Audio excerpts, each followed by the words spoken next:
आप कैसे देख रहे हैं फिच की इस ताज़ा रिपोर्ट को? मईशत की ज़बू हाली तो कोई कहने वाली बात है नहीं, इसमें तो कोई शक नहीं है कि हम बहुत मुश्किल हालात में हैं और बड़ी दिगरगूं सूरत हाल है। पाकिस्तान की आवाम जो पहले ही महंगाई की चक्की में पिस रही है, उसके ऊपर मज़ीद बोझ लादना ये हुकूमत की चॉइस तो नहीं हो सकता, मजबूरी है। और मजबूरी यही है कि ऑप्शन कोई नहीं है और इस सूरत हाल में आपको आलमी इदारों से भी तावन चाहिए, दीगर ममालिक से भी तावन चाहिए, और वो इसकी सूरत में होता है कि आप ये रिफॉर्म्स करें। तो वो रिफॉर्म्स क्यों करनी है? इसलिए कि मुल्क की इकॉनमी को दुरुस्त करने के लिए कुछ इक़दामात चाहिए। तो ये सारा कुछ अगर देखा जाए तो इसमें कोई अचंभे वाली बात तो है नहीं, कोई ऐसी बात नहीं है जो हमारे लिए नई और बड़ी चौंका देने वाली हो।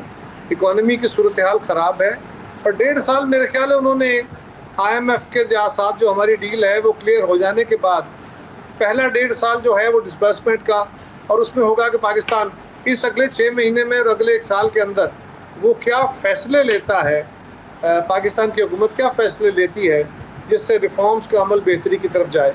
शायद ये इसके ऊपर कोई असेसमेंट की हो। तो कायरा साहब, ये जो 18 माह की पेशगोई है कि नून लीग 18 माह इक़्तिदार में रहेगी, फिर वो कहते हैं जब हुकूमत जाएगी तो फिर इलेक्शन नहीं होंगे, फिर टेक्नोक्रेट सेटअप आएगा, ये इस किस्म की पेशगोइयों को आप कैसे देखेंगे? मैंने नहीं देखी जी रिपोर्ट डिटेल में, मैंने भी उसके क्लिप्स देखे हैं। अब ये रिपोर्ट डिटेल में पढ़ी जाए तो फिर ही समझ आ सकती है कि उन्होंने ये कोई राय दी है या उन्होंने कंडीशनल बात की है कि ये IMF की शराइत पूरी हो जाती है तो क्या होगा, ना हुआ तो क्या होगा। इसके साथ भी आगे पीछे कुछ होगा। मेरा नहीं ख्याल कि इस तरह की रिपोर्ट्स इस तरह अनकंडीशनली जारी हो जाए, लेकिन मैंने क्योंकि वो रिपोर्ट सारी देखी नहीं है तफसील में, इसलिए अभी मैं उस पर कोई कमेंट नहीं कर सकता। ठीक है, कायरा साहब ये बताइए कि सुप्रीम कोर्ट का 12 जुलाई को एक फैसला आया था। आज चंद दिन गुजरने के बाद बहस ये हो रही है कि ये इम्प्लीमेंट होगा या नहीं होगा। क्या आपके ख्याल में कोई इबहाम मौजूद है हुकूमत के जहन में, या इलेक्शन कमीशन के यहाँ आज इजलास भी हुआ, इलेक्शन कमीशन का बेनतीजा खत्म हुआ है, कल फिर एक इजलास होना है इलेक्शन कमीशन का। आपके ख्याल में ये सवाल होना चाहिए कि इसको इम्प्लीमेंट फैसले को किया जाएगा या नहीं किया जाएगा? ये बहस ही क्यों हो रही है? ये बहस तो नहीं हो रही जी कि इम्प्लीमेंट होगा कि नहीं होगा। सुप्रीम कोर्ट का फैसला है, इम्प्लीमेंट होगा, लेकिन उस फैसले के ऊपर आरा देना सबका हक है जब फैसला हो गया। यानी अगर कोई ये कह रहा है कि वो भी नहीं, वो भी दे दिया जो नहीं मांगा था, और ये पाकिस्तान में एक नई नज़ीर कायम हुई है कि वो बात सारे फसाने में जिसका जिक्र न था, वो बात उनको बहुत नागवार गुजरी। ये आज समझ आया ये क्या होता है। तो इस तरह की जो सूरत हाल है, इसके ऊपर लोग अपनी आरा दे रहे हैं, और हुकूमत, मेरी इतला तो ये है या अखबारी इतला ये थी कि हुकूमत ने इस पर रिव्यू फाइल कर दिया है जी। अगर फाइल कर दिया है तो फिर ये बहस बहरहाल हुकूमत की तरफ से है कि जी ये राय दुरुस्त नहीं है, फैसला दुरुस्त नहीं है, ये आईनी तौर पे दुरुस्त नहीं है। एक जमात जो इलेक्शन कमीशन के पास अपना जो उसकी फॉर्मेलिटीज़ है वो पूरी नहीं करती और वो निशान से महरूम हो जाती है, उस जमात को आप पार्लिमानी जमात डिक्लेयर कर देते हैं, तो ये बड़ी हैरानगी की बात है। ये कैसे हुआ? इसका मतलब है कि आइंदा से इलेक्शन कमीशन या रजिस्ट्रेशन या जमातों का जो प्रोसेस है, इसकी कोई ज़रूरत किसी को भी नहीं रहेगी। इसी तरह ये बात के एक जमात जिसने इलेक्शन में हिस्सा नहीं लिया जी, उसके मेंबरान कुछ ने अपने कागजात में लिखा लेकिन सर्टिफिकेट जमा नहीं कराया। जिन्होंने अपने कागजात में लिखा, अब बहुत सारी जमातों का ये होता है कि वहाँ एक से ज़ायद मेंबरान कागज़ जमा करा देते हैं उनके उम्मीदवार, और एंड पे जो सर्टिफिकेट जमा कराता है उसका नाम लिया जाता है, उसको निशान दिया जाता है। और फिर ये बड़ी हैरानगी की बात है कि निशान एक होना कोई ज़रूरी नहीं है। ये बहुत अजीब किस्म का बड़ा हैरान कौन मेरे जैसे लोगों के लिए वो सवाल है, इसलिए कि निशान जमातों को उनकी अलामत के तौर पर दी जाते हैं कि लोग एक जमात को, उसके मैनिफेस्टो को अगर वोट देना चाहते हैं, एक लीडर को अगर वोट देना चाहते हैं, तो उनका सिंबल ये होगा। ये उस जमात को इसलिए दिया जाता है, इंडिविजुअल सिंबल किसी जमात के लिए नहीं होते। और ये सब ये अपहोल्ड कर देना बड़ी हैरानगी की बात है। और कैसे हो गया? इसी तरह की अनामलीज के ऊपर रिव्यू फाइल हुआ है, और जब तक रिव्यू है उस वक्त तक लोग कहते रहेंगे कि जिस पे अमल होगा कि नहीं होगा। हुकूमत ने भी इस्तदा की है। लेकिन कायरा साहब, अगर रोक दिया जाए, रिव्यू फाइल करने का मतलब ये तो नहीं होता कि फैसले को इंप्लीमेंट ना किया जाए जब तक कि रिव्यू का फैसला ना आ जाए। वो तो फैसला तो इंप्लीमेंट होता है और फिर रिव्यू में आप चले जाते हैं। रिव्यू में यही हुआ है, गवर्नमेंट ने इस्तदा की है कि आप इस फैसले पे अमल दरामद रोक दें। अदालत ने भी तो कमाल किया ना जी कि आपने 15 दिन का टाइम दिया है। आइन या जो रूल्स हैं आइन के तहत बने हुए इलेक्टोरल रूल्स, वो किसी आज़ाद मेंबर को 3 दिन देते हैं कि आप किसी जमात को ज्वाइन करो। आप 15 दिन दे रहे हैं। ओके, आपका हुस्न जान हो जो भी आपके जहन में आया जज साहब आपके, तो 15 दिन तो वैसे ही उसका टाइम अभी है। सही है कायरा साहब, लेकिन आप जिस फैसले पर हैरत का इजहार कर रहे हैं कि ये कैसे हो गया कि एक जमात को सिंबल तो नहीं दिया गया लेकिन फिर वो पॉलिटिकल पार्टी के तौर पर इलेक्शन लड़ सकते हैं। जिस बेंच ने 13 जनवरी को ये जजमेंट दी थी उसको हेड कर रहे थे चीफ जस्टिस काजी फाइसा साहब, और चीफ जस्टिस काजी फाइसा खुद कह रहे हैं कि मेरी जजमेंट को गलत इंटरप्रेट किया गया, यानी इलेक्शन कमीशन ने गलती की। और जब वो कह रहे हैं कि इलेक्शन कमीशन ने गलती की तो जाहिर है फिर उसकी इस्लाह तो इलेक्शन कमीशन ही ने करनी है। तो फिर इसमें ये हैरत का बायस क्यों है कि वो तमाम लोग जो उस दिन एक जमात में जाना चाहते थे आज उनको दोबारा एक जमात में जाने का मौका दे दिया जाए? वो एक जमात के निशान पे इलेक्शन लड़ सकते थे, वो इस काम के लिए दोबारा अदालत में जा सकते थे कि आपका फैसला गलत इंटरप्रेट हुआ है, और अदालत भी खुली आंखों के साथ बैठी थी और देख रही थी। सारे जज साहिबान बड़े अदब से, सारे जज साहिबान बशमूल चीफ जस्टिस साहब, ये सारा प्रोसेस देख रहे थे। एक जमात को निशान अलॉट नहीं किया गया, इलेक्शन कमीशन ने उस पर अपनी राय दे दी, एक हाई कोर्ट ने फैसला दिया और उसके बाद सुप्रीम कोर्ट उस पर सुओ मोटो लेती। अगर यही सूरत हाल थी कि उनके फैसले को मिस इंटरप्रेट किया जा रहा था तो मुल्क के अंदर इलेक्शन कराया जा रहा है। इससे एक बहुत बड़ी एक्सरसाइज अरबों रुपए की, जिससे मुल्क का मुस्तकबिल जुड़ा हुआ है, वहां सुओ मोटो नहीं होता। ये मुल्क में जिसमें 2 शराब की बोतलों पे सुओ मोटो होते रहे हैं, यहाँ इतना बड़ा काम होने जा रहा है, मुल्क की तकदीर के फैसले होने लगे हैं और जज साहबान ये फरमा रहे हैं कि हमारे फैसले को इंटरप्रेट गलत किया गया। आपको तो जज साहबान को, मुझे आपको तो बाद में पता चला ना कि उनका ज़हन क्या था, उनका फैसला क्या था। जज साहबान ने कहा कि हमें गलत इंटरप्रेट हुआ है, वो तो जानते थे कि मिस इंटरप्रिटेशन हो रही है, तो वो तो सुओ मोटो में भी जा सकते थे। वो तो किसी भी तरीके से इस बात को इसके ऊपर नोटिस ले सकते थे कि ये हमारी इंटरप्रिटेशन नहीं थी जो इलेक्शन कमीशन ने की है। तो ये मेरे लिए बहुत हैरानगी के सवाल है।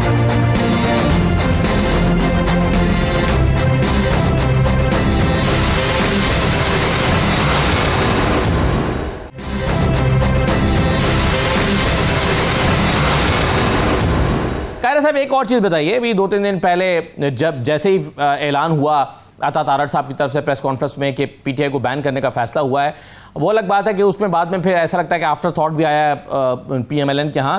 पीपल्स पार्टी की तरफ से इंडिविजुअली कुछ शख्सियात की तरफ से तो हमने देखा कि उन्होंने कहा कि पार्टीज को बैन नहीं होना चाहिए, लेकिन पीपल्स पार्टी का बतौर जमात कोई ऑफिशियल मौक़िफ़ सामने नहीं आया इस पर। बिलावल साहब, मुल्क में नहीं है और ऑफिशियल मौक़िफ़ हमेशा जमात का आता है सीईसी की मीटिंग करके। हमारी जमात के सीनियर लोगों ने बिल्कुल इस पे अपनी वाज़ेह राय दी कि हमारी राय में पीपल्स पार्टी के लिए ये बात काबिल कबूल नहीं हो सकती। ये बात बड़ी वाज़ेह तौर पे आई और हमने बिल्कुल ये बात कही कि भले सॉलिड एविडेंस भी हो, भले रीजनिंग ठीक भी हो, इवन देन जमातों पे पाबंदी लगाना ये मसले का हल नहीं है। एक जमात भले फाशिस्ट रवैये से चल रही है, भले बर्बादी की तरफ चीज़ों को ले जा रही है, आपने उसको एडमिनिस्ट्रेटिव मेजर्स के जरिए, आप गुस्से में आकर उसको नहीं रोक सकते, आप उसके किसी भी इंतज़ामी हुक्म से उसको नहीं रोक सकते, आपने उसको सियासी रास्ते से रोकना है, भले ये रास्ता लंबा भी हो। इसमें पीपल्स पार्टी के बहुत सारे लोगों की वाज़ेह राय है। सही है, तो इस पर आइंदा मीटिंग में फिर हम तवक्को रखेंगे, गौर किया जाएगा और उस पर पीपल्स पार्टी का वाज़ेह मौक़िफ़ सामने आएगा। देखिए, अभी तक तो ये काबीना का फैसला नहीं आया। काबीना के फैसले से पहले अगर हुकूमत ने हमारी जमात से, जिस तरह के कुछ हमारे मेंबर्स की राय थी कि हमसे नहीं मशवरा किया गया, वो मशवरा करेंगे तो हमारी जमात यकीनन इकट्ठी होगी। वो सीईसी की मीटिंग करेंगे या कोर कमेटी की मीटिंग करेंगे और उसमें बैठ के इस पर फैसला करेंगे। सही है। और कायरा साहब, ये एडहॉक जजेस के हवाले से आपकी राय क्या है कि क्योंकि पीटीआई ने इसको अपोज कर दिया, पीएमएल ने इसकी बड़ी वाज़ेह हामी है, आइन में अगरचे इसकी गुंजाइश मौजूद है, लेकिन मौजूदा हालात में क्या एडहॉक जजेस का लगाया जाना है, इसको अभी हालिया सुप्रीम कोर्ट के फैसले के साथ मिलाकर देखा जा रहा है, तो इस पर इस मौजूदा हालात में आपकी राय क्या होगी? देखिए, अगर सुप्रीम कोर्ट के फैसले की रोशनी में आपको इलेक्शन कमीशन के फैसलों पे एतराज़ है और उसके इक़दाम पे आपको शक है, फिर इलेक्शन कमीशन को तो मुअत्तल कर देना चाहिए सारे, फिर इस फैसले की रोशनी में। ये तो नहीं हो सकता भाई। सवाल है कि इलेक्शन कमीशन एक आईनी इदारा है, उसको तातुल में तो नहीं डाला जा सकता। उसके किसी एक अमल को अगर अदालत के कुछ जज साहिबान ने नामुनासिब या गलत करार दे दिया, हालांकि मेरी नज़र में अदालत को उससे बहुत पहले बोल पड़ना चाहिए था कि उनके फैसले की मिसइंटरप्रिटेशन हो रही है। इस वक्त इस जहां तक जाने के बाद नहीं आना चाहिए था, ये आफ्टर थॉट नहीं होने चाहिए थे। लेकिन जो हुआ सो हुआ। अब सवाल ये है कि इस वक्त आगे बढ़ने का रास्ता क्या था? आगे बढ़ने का रास्ता यही था कि ये लोग जो इलेक्शन लड़े, उनको अगर कंप्लेंट्स हैं तो वो ट्रिब्यूनल में जाते, और ट्रिब्यूनल के अंदर जजेस की अपॉइंटमेंट जो है रिटायर्ड जजेस की या साबिक जजेस की, ये कानून में भी मौजूद है, माजी की एक वाज़ेह प्रैक्टिस मौजूद है। अगर आप समझते हैं कि इन हालात में इलेक्शन कमीशन अगर उनको लगाता है तो ये बड़ा गलत फैसला है, तो मैं नहीं समझता कि फिर इलेक्शन कमीशन को ही काम करने देना चाहिए। फिर हमें इसको डिसबैंड करके इलेक्शन कमीशन का काम भी किसी और के सुपुर्द कर देना चाहिए। सही है सर, लेकिन इलेक्शन कमीशन की तो गलती की तरफ निशानदेही किया गया। इलेक्शन कमीशन के अमल को बदनीयती से मबनी तो नहीं करार दिया गया ना सुप्रीम कोर्ट? गलती नहीं। इलेक्शन कमीशन को कहा गया है कि आपने हमारी राय को, हमारे फैसले को मिस इंटरप्रेट किया। सही। रॉन्ग इंटरप्रिटेशन और होती है, मिस इंटरप्रिटेशन और होती है। मिस इंटरप्रेट किया, मिस इंटरप्रेट गलत करना, एक गलती हो जाना जी, ये दो अलग चीजें हैं। बहरहाल जो भी है, अब सवाल ये है कि इलेक्शन कमीशन, फिर मैं वही कहूँगा, इलेक्शन कमीशन ने अगर इंटरप्रिटेशन गलत कर दी थी तो चीफ जस्टिस साहब समेत पूरी सुप्रीम कोर्ट बैठी थी और वो सुन रहे थे, देख रहे थे, उसके इफेक्ट देख रहे थे, मीडिया में उस पर डिबेट देख रहे थे, इलेक्शन के दौरान सारा कुछ देख रहे थे, इलेक्शन के बाद सब कुछ देख रहे थे। वो सो मोटो लेके भी अपनी वजाहत कर सकते थे, और ये वजाहत अगर इलेक्शन से कबल होती तो ज्यादा मौजू होता, ताकि ये क्यास क्रिएट ही ना होती। ठीक, सही है। एडहॉक जजेस के बारे में बताइए ना सर, कि मौजूदा हालात में कि जब 17 जजेस पूरे हो चुके हैं, माजी की प्रैक्टिस है, माजी की प्रैक्टिस है, कानून में उसकी गुंजाइश मौजूद है।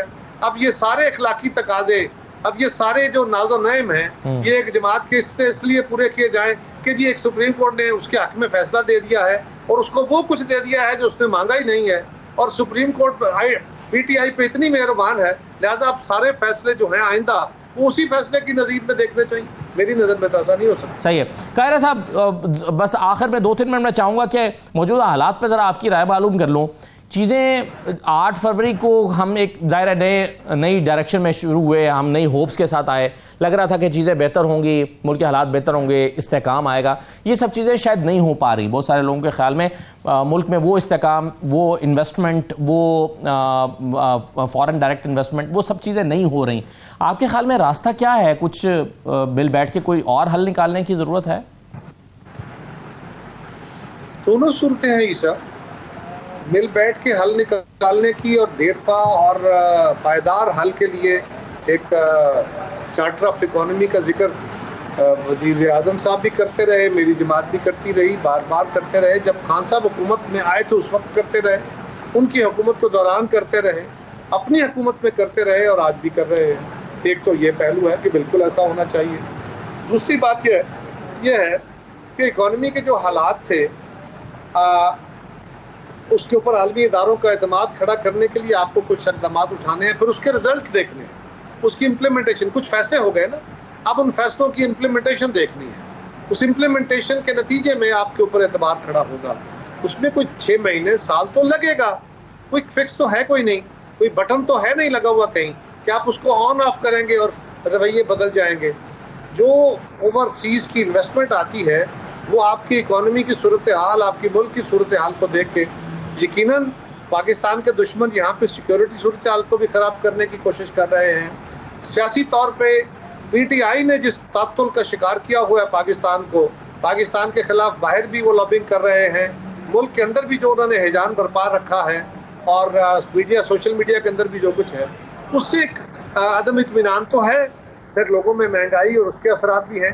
जो फैसले गवर्नमेंट ने किए, ये अनपॉपुलर फैसले हैं, ये बड़े तकलीफ दे फैसले हैं, ये अवाम के लिए भी तकलीफ दे हैं और हुकूमत के लिए भी, लेकिन और कोई चारा नहीं है इन फैसलों के, लिहाजा वो फैसले भी लिए गए।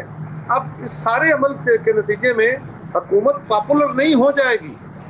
हुकूमत को अपने अगले अमल को जारी रखना चाहिए, कंसिस्टेंसी के साथ ये फैसले अमल दरामद कराने चाहिए और जहां मुमकिन हो सके लोगों को रिलीफ देना चाहिए। आम आदमी के हद तक कम से कम रिलीफ जरूर कोशिश करनी चाहिए और कुछ टाइम हमें सब्र करना होगा। अगर मीडिया ये समझे कि 3 महीने में रिजल्ट क्यों नहीं आया, तो 3 महीने में आप तो बमुश्किल आया में आपको राजी कर पाए हैं पिछले प्रोजेक्ट में, और अभी आपने अगला उनसे डील करनी है।